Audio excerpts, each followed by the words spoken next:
ایک بزرگ ان کے استاد تھے اور انہیں اپنے قریب رکھتے تھے۔ انہوں نے ہدایت اللہ صاحب کے ساتھ رفیق زکریا کی تعلیم و تربیت میں دلچسپی لی اور ان میں علمی و ادبی ذوق کے ساتھ سیاست سے بھی دلچسپی پیدا کی۔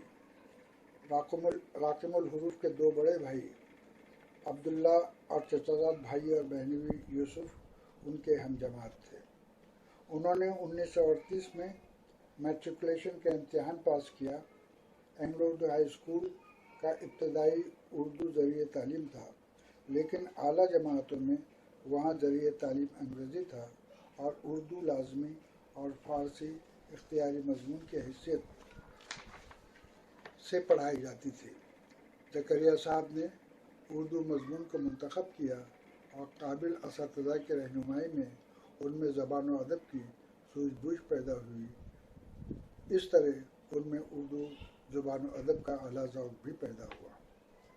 1938 میں زکریا صاحب نے اپنی اسکولی تعلیم ختم کر کے اعلیٰ تعلیم حاصل کرنے کی غرض سے بمبئی کے مشہور اسماعیل یوسف کالج میں داخلہ لیا۔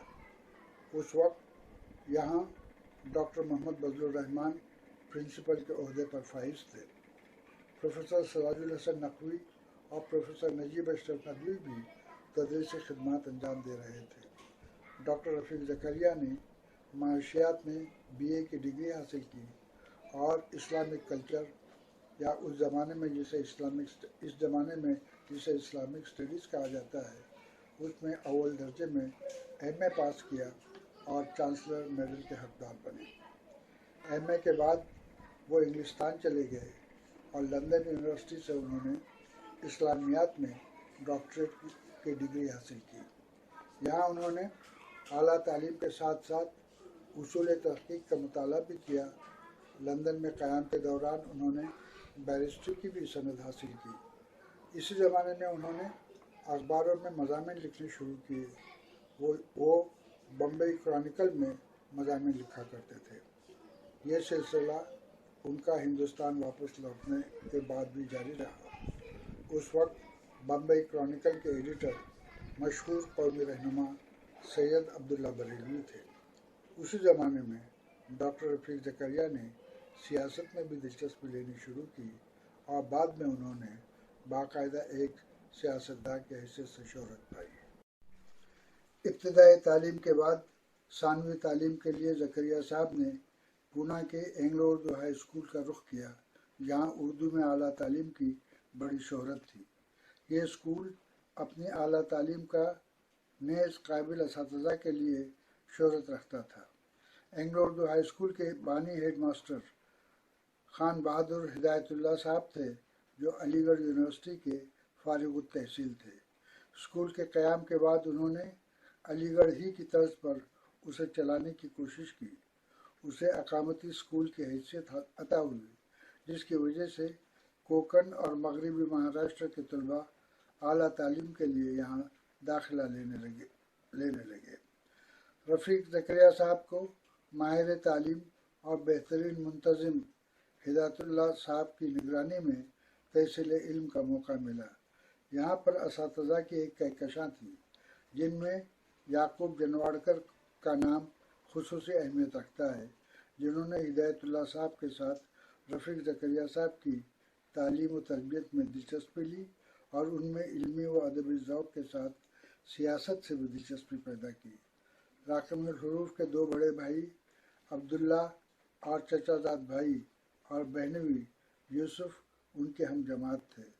انہوں نے 1938 میں میٹریکولیشن کا امتحان پاس کیا۔ اینگلو اردو ہائی اسکول کا ابتدائی اور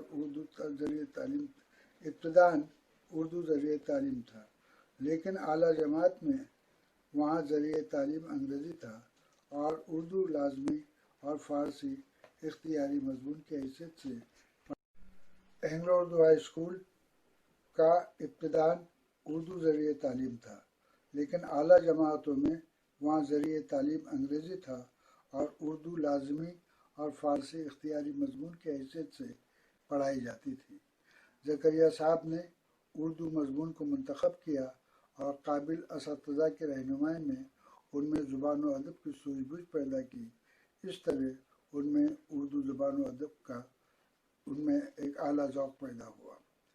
1938 میں زکریا صاحب نے اپنی اسکولی تعلیم ختم کرنے کے بعد بمبئی کے مشہور اسماعیل یوسف کالج میں داخلہ لیا۔ اس وقت یہاں ڈاکٹر محمد فضل الرحمان پرنسپل کے عہدے پر فائز تھے۔ پروفیسر سراج الحسن نقوی اور پروفیسر نجیب اشرف ندوی بھی یہاں تدریسی خدمات انجام دے رہے تھے۔ ڈاکٹر رفیق زکریا نے معاشیات میں BA کی ڈگری حاصل کی اور اسلامک کلچر یا اسلامک اسٹڈیز میں اول درجے میں MA پاس کیا اور چانسلرز میڈل کے حقدار بنے۔ MA کے بعد وہ انگلستان چلے گئے اور لندن یونیورسٹی سے انہوں نے اسلامیات میں ڈاکٹریٹ حاصل کی۔ یہاں انہوں نے اعلیٰ تعلیم کے ساتھ ساتھ اصول تحقیق کا مطالعہ بھی کیا۔ بمبئی کرونیکل میں مضامین لکھا کرتے تھے۔ یہ سلسلہ ان کا ہندوستان واپس لوٹنے کے بعد بھی جاری رہا۔ اس وقت بمبئی کرونیکل کے ایڈیٹر مشہور قومی رہنما سید عبداللہ بریلوی تھے۔ اسی زمانے میں ڈاکٹر رفیق زکریا نے سیاست میں بھی دلچسپی لینی شروع کی اور بعد میں انہوں نے باقاعدہ ایک سیاستداں کی حیثیت سے شہرت حاصل کی۔ ڈاکٹر رفیق زکریا ابتدائی سے دو قومی لیڈروں سے متاثر رہے، اولاً مولانا آزاد اور دوسرے مسز سروجنی نائیڈو۔ وہ ہمیشہ مسلم لیگ اور اس کے نظریات سے شدید اختلاف رکھتے تھے۔ ایک قوم پرست مسلم رہنما کی حیثیت سے انہوں نے ہندوستانی سیاست میں نام پیدا کیا۔ مولانا آزاد سے غیر معمولی دلچسپی، سروجنی نائیڈو سے فکری رشتہ اور خود اپنے گہرے مطالعے اور وسیع ذہن سے دل و دماغ کی وسعت کے ساتھ وہ ہندوستانی سیاست میں شامل ہو گئے۔ انہوں نے نہ صرف سیاست میں مسلمانوں کی رہنمائی کی بلکہ بھرپور تاریخی شعور کے ساتھ ہندوستان کے مختلف سماجی اور سیاسی ثقافت میں وہ غور کرتے رہے۔ وہ ایک بلند پایہ سیاستدان، دانشور اور مورخ تھے۔